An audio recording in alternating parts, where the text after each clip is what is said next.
This is the Fleet Success Show.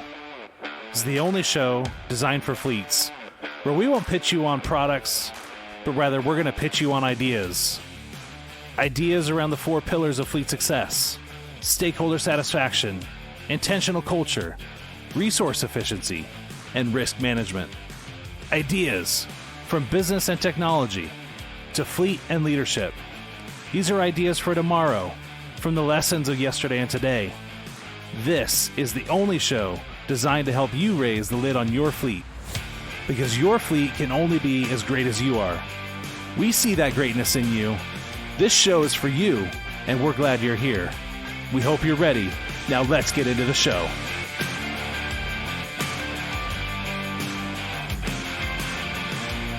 Hey everybody, welcome back for another episode of the Fleet Success Show. It's good to be back. It's been a little bit. I want to introduce 2 of my co-hosts today, and we're going to talk a little bit more about the podcast specifically this week. But joining me on today's podcast episode, I have the one and only Marc Canton. Hi, everybody. And also joining us, Tony Yankovich. How are you? Hello. I'm doing great. Thank you. So you guys, I think, have heard Tony and Marc at various points on the podcast throughout the last few months. But we wanted to kind of get together today and introduce a little bit of the new format that we have going forward. Steve's not on our podcast episode today, but I'm going to introduce him in a little bit. But we want to talk about some of the new format that we have coming up and get you a chance to really get to know, at least in this case, Marc and Tony while they're on the episode today. So a little preview of what to expect from the podcast. You're not going to necessarily hear from the same hosts every week. You're going to see more of a rotating guest approach or rotating host approach between myself, Marc, Tony, and Steve. So Steve's been out of pocket for the last 6 months, guys. Yep. He's been out in the tropics, getting his fleet management muscle working again. And he's finally back home stateside, and we're excited to be able to bring him back on. We've got some new technology we're going to be trying out. You're going to see us start emphasizing video a little bit more and doing more of these remote podcasts. So, we're going to be able to loop more people in that way. That also leads us to, instead of before where it was really easy, we could just do a weekly episode every week, crank it out. I could literally do one in my office, my home office at home. We're going to try to do more of this video approach too. So you'll see us, we're going to publish to YouTube and some of the other video channels that are out there. I don't know if we'll throw it on TikTok. It's probably going to be a little bit long for TikTok, but everybody wants to be on TikTok these days. I guess that's where all the cool kids hang out. But I'd say we're going to be pushing more of this multimedia type format. The other thing that you're going to see is really a focus on on the fleet subject matter experts and on the fleet subject material. We'll still bring in culture. We're still going to talk about the fleet success pillars.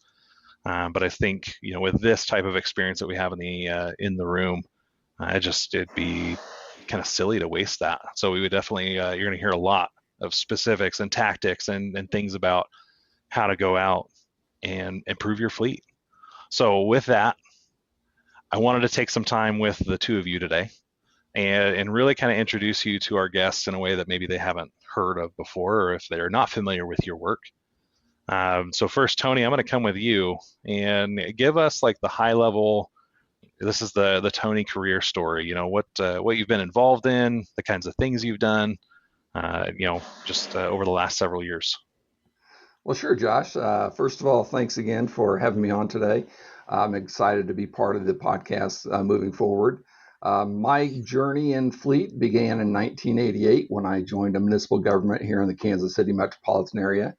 As one of the other quote unquote assigned duties, I fell into fleet. I did not grow up wanting to be a fleet manager or a fleet professional.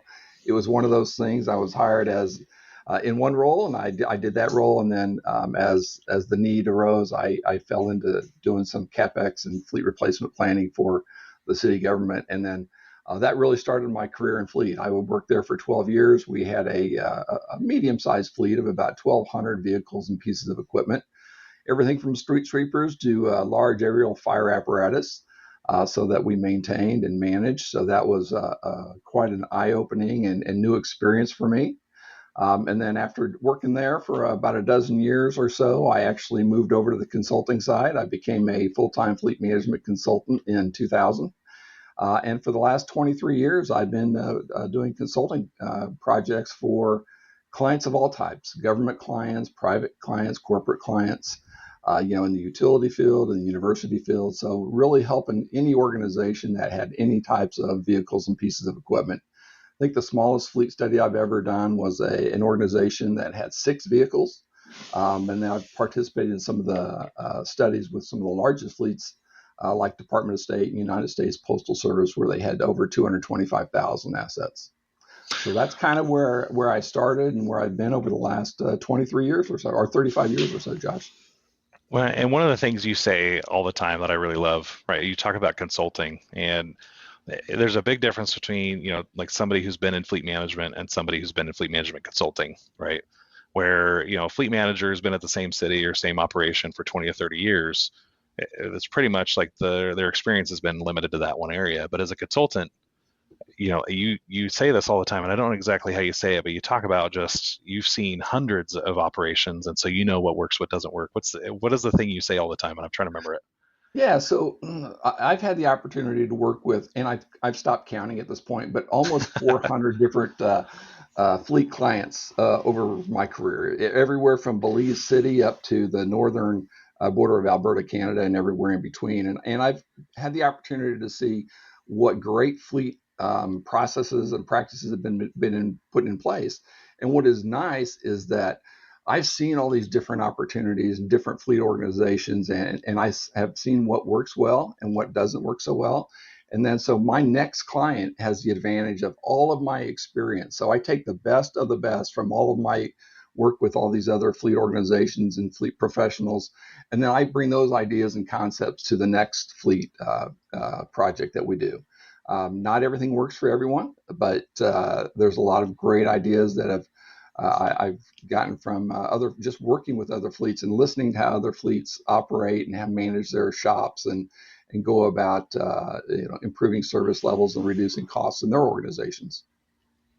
And so definitely some value just in the sheer volume, right? Of seeing things that have worked awesome and seeing things that don't work awesome.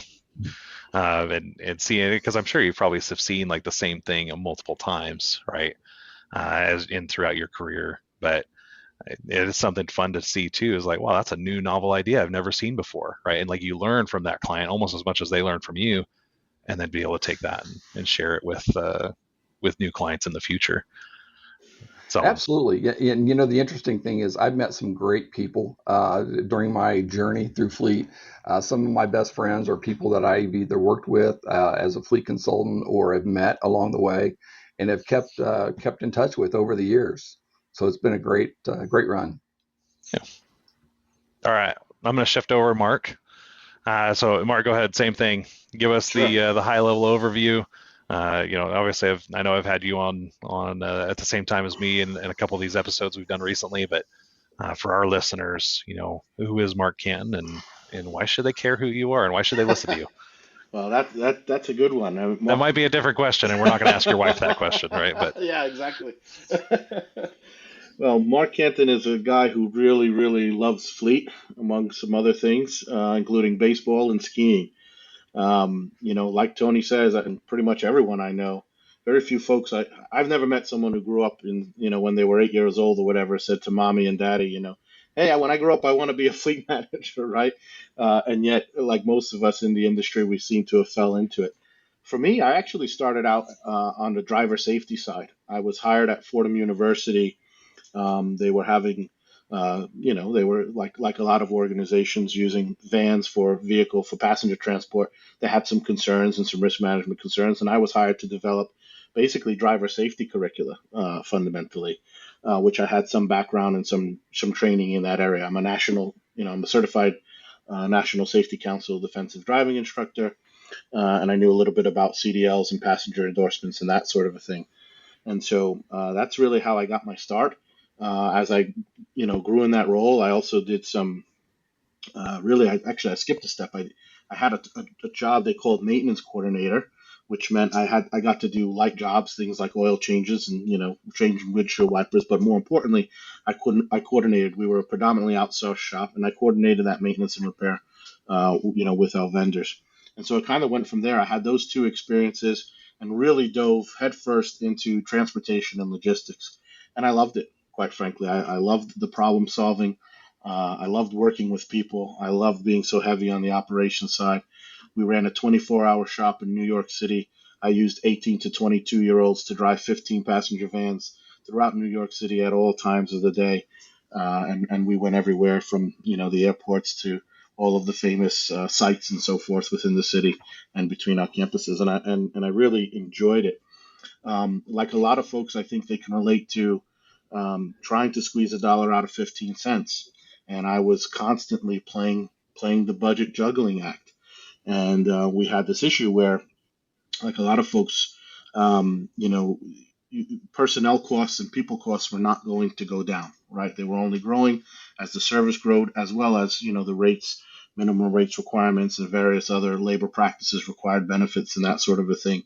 So it was getting more and more challenging. We were using 150 part-time drivers to get this 24-hour service done, and I needed my hands on money. And so at that time, we had a decentralized fleet, and I basically just started reading, right? And started reading about fleet management, everything I could get my hands on, whether it was on the internet or a book at Amazon, when Amazon had real bookstores back then, and those sorts of things, Barnes and Nobles.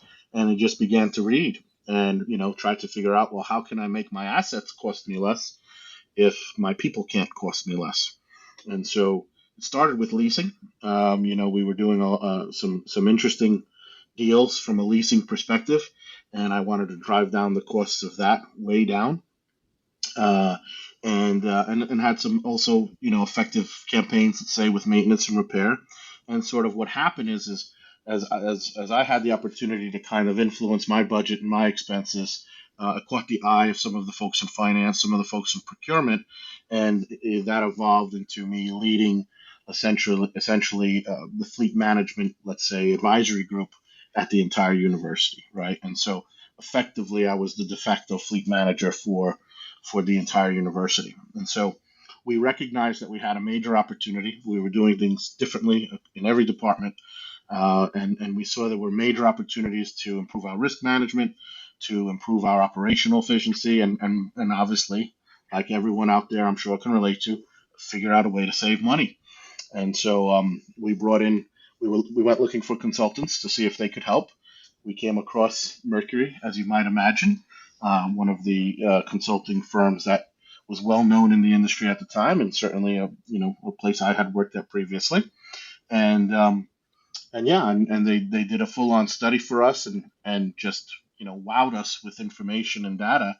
And at that time, I said to myself, boy, that's pretty neat. I think this consultant gig might be something that I might be interested in doing, right?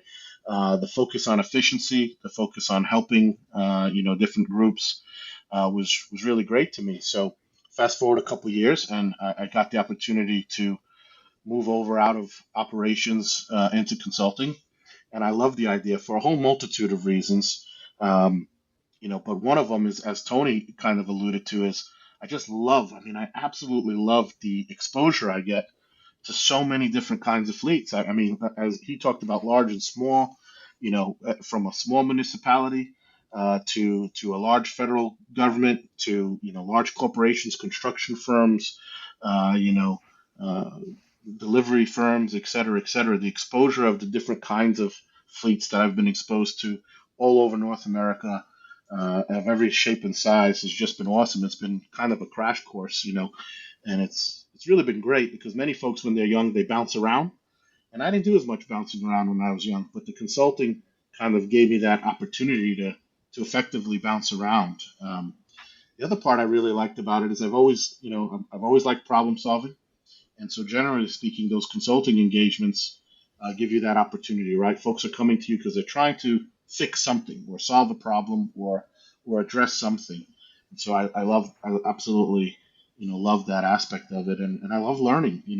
I'm that dork. You asked me who am I? I'm the dork who could sit in front of Discovery Channel all day long and be totally and completely entertained and be happy probably for the rest of his life, and once in a while get an itch to put on a baseball game. That's me.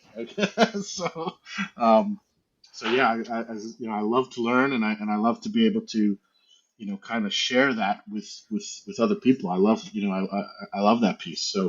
Um, so yeah, very very similar to Tony in that regard. Yeah. Yeah.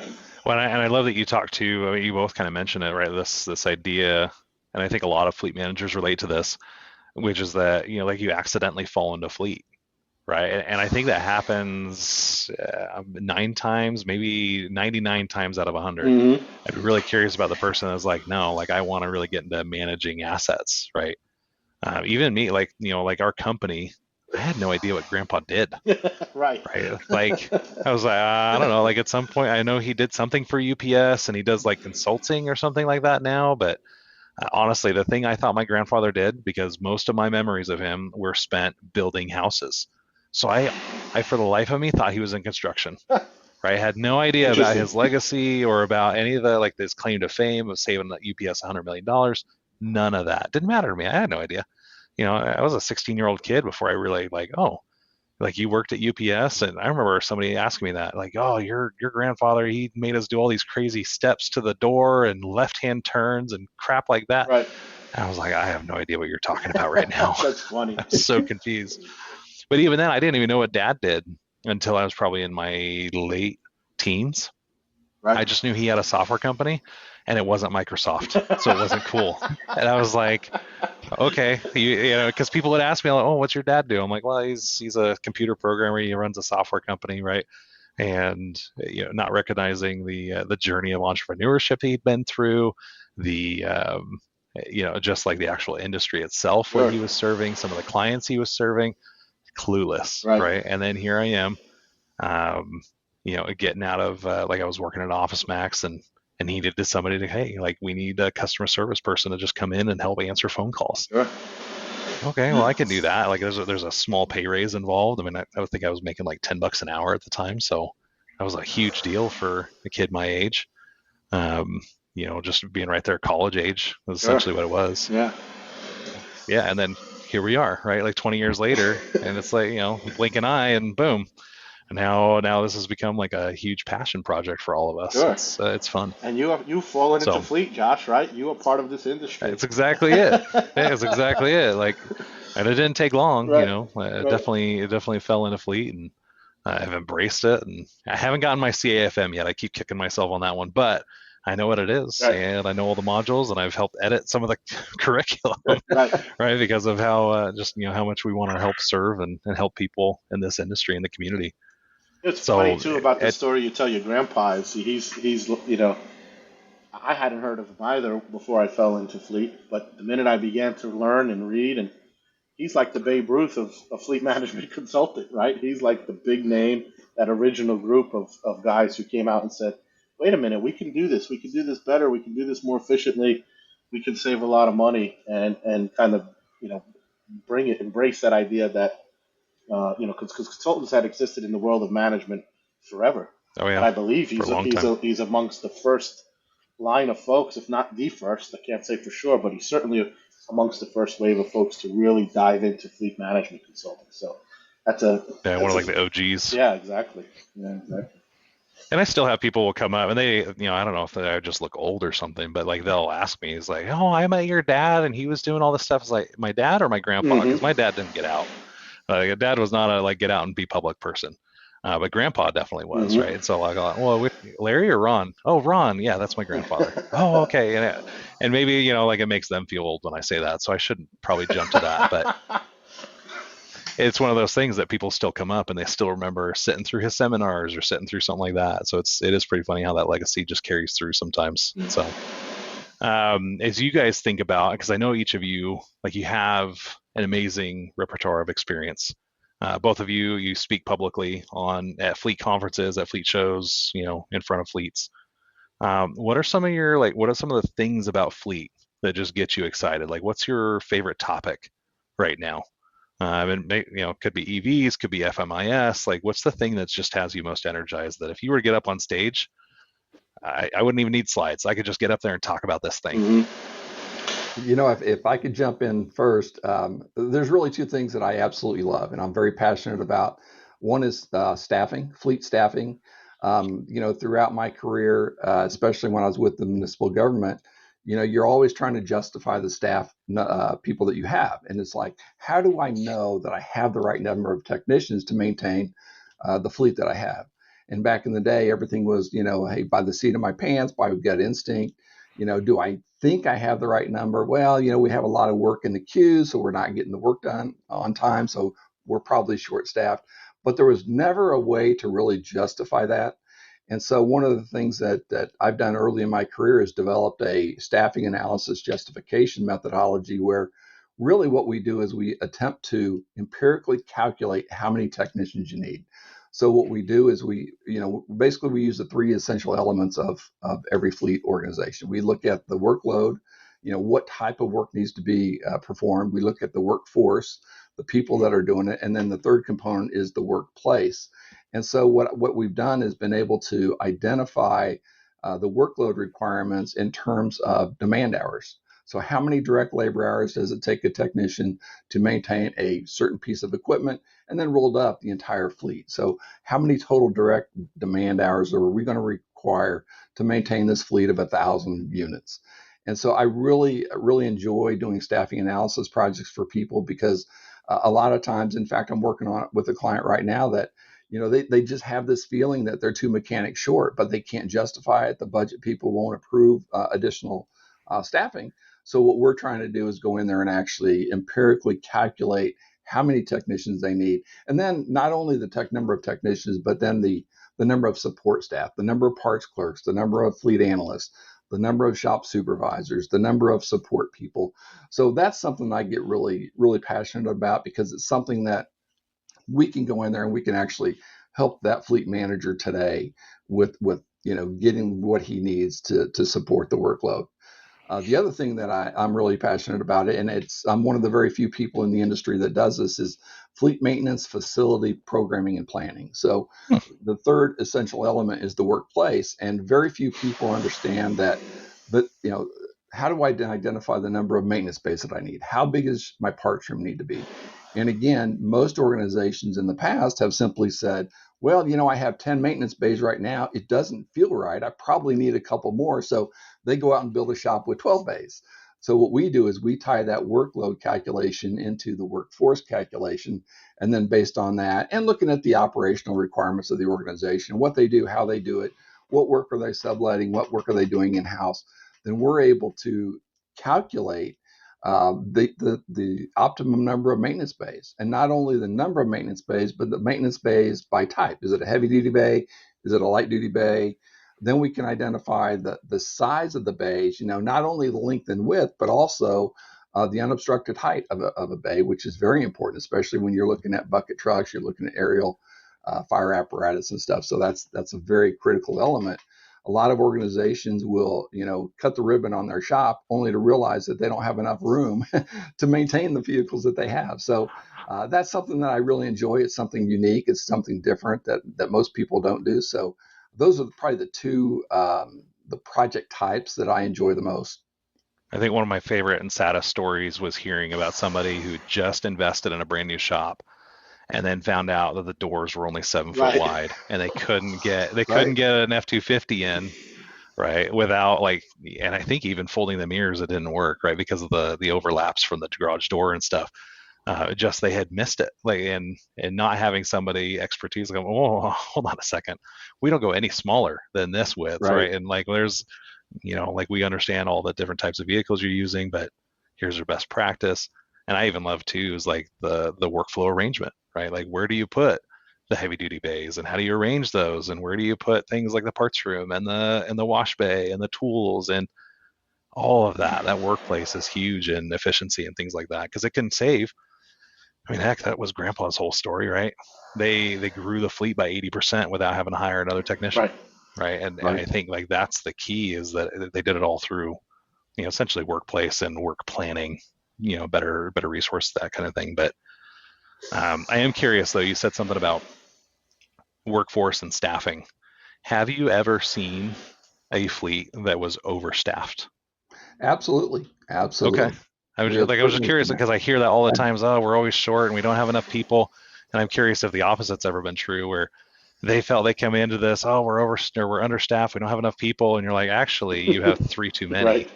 right? Where Right. you've got too many technicians, and the city over here could use them. So be nice and let them go, right? Exactly. And the thing about that, Josh, is, a lot of the fleet managers that have been in the business for a long time, they know that. They either don't have the resources in place from a facility perspective, tools perspective. They don't have the skilled workforce that they really need. So they need to just throw bodies at problems.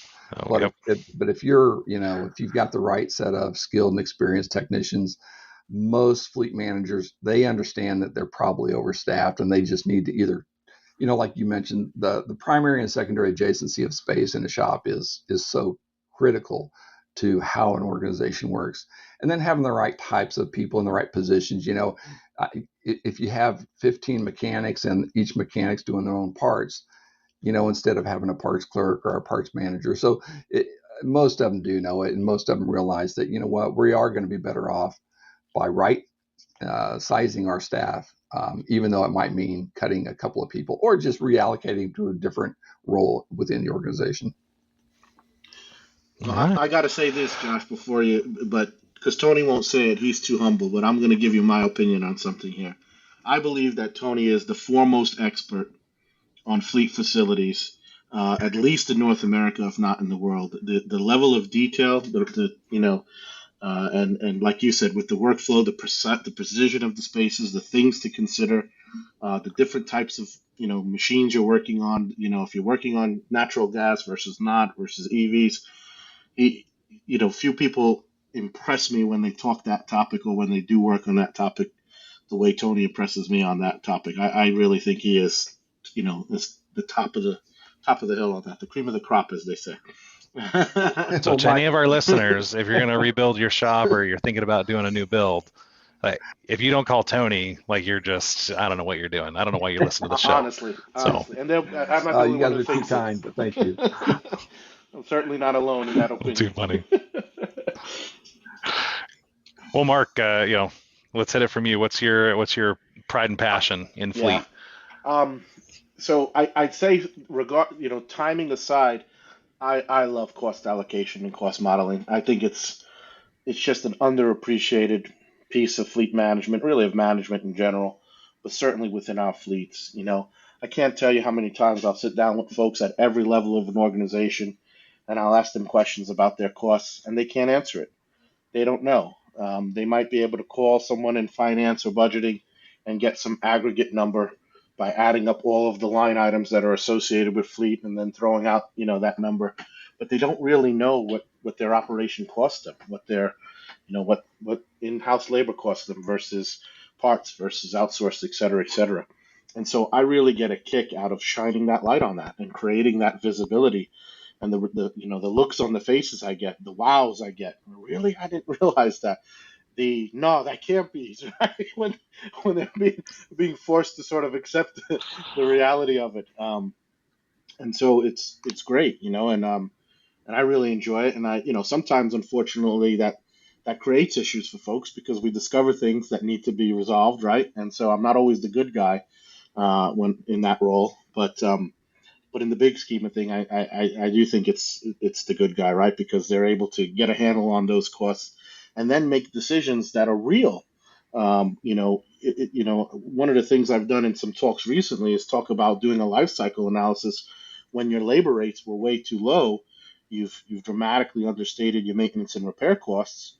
Well, now you go and Hmm. do that life cycle analysis. Well, yeah, it's going to extend the life of that asset quite a bit because you're understating your maintenance and repair costs. So to me, it's foundational. Any assessment, any evaluation, any analysis you do, if you've done it in the absence of a strong cost allocation, method, you're almost you could potentially be leading yourself down a really dark path and all the time thinking you're making this great decision because you've done these other analyses that are legitimate, right? It's not that analysis was wrong. Isn't that crazy?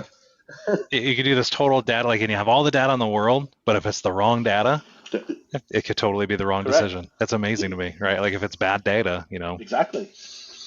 So, and that's what I love about. Well, and we see that because we work with a ton of fleets, right? Is that the labor rates are significantly repressed. Yes. Like they're just way underrepresented of what the true labor cost is, what the fully burdened labor rate should be. And a lot of fleets, maybe they don't even know that they should be looking at that, right? So if you want to know what your FBLR should be, come talk to Marc. Oh, yeah. Really understand the true cost of what each tech hour costs to maintain that asset. And why it's so important, the other part of cost allocation is chargeback models and chargeback systems, right? And so that's it's the next piece, but they're tied. And for me, it's creating the accountability. Right now we have so many fleets where they're somehow accountable for a fleet budget, and they have absolutely no control or say in how that money is being spent, right? If the user either wants X and they have let's say the juice to get it, they get it. But that's one thing. The other thing is when you have folks who maybe you have a great steward of an asset or of many assets in a particular department, and you have another group who are very poor stewards, and essentially, the folks who are not doing a great job are being rewarded, and they're being helped out by the folks who are doing a great job, right? And so you don't have the accountability, and if you don't have the accountability, how can you change behavior? You can't. So there's no way to reach optimal efficiency if A, again, it starts with that allocation and having the visibility, but then B, making sure that those numbers are being plugged into the appropriate holes. They're being dropped in the appropriate buckets, right? And it's very real. It's very real for every kind of organization. The one thing that's shot up in my appreciation recently on the government side is enterprise funds. You have all these funds who may be breaking their own bylaws because you have enterprise funds perhaps helping to subsidize general funds and vice versa. And so this stuff really does matter.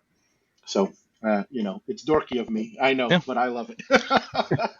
But you know what? So this is why I wanted to introduce you two guys and truly introduce you, because I don't think we've done that yet.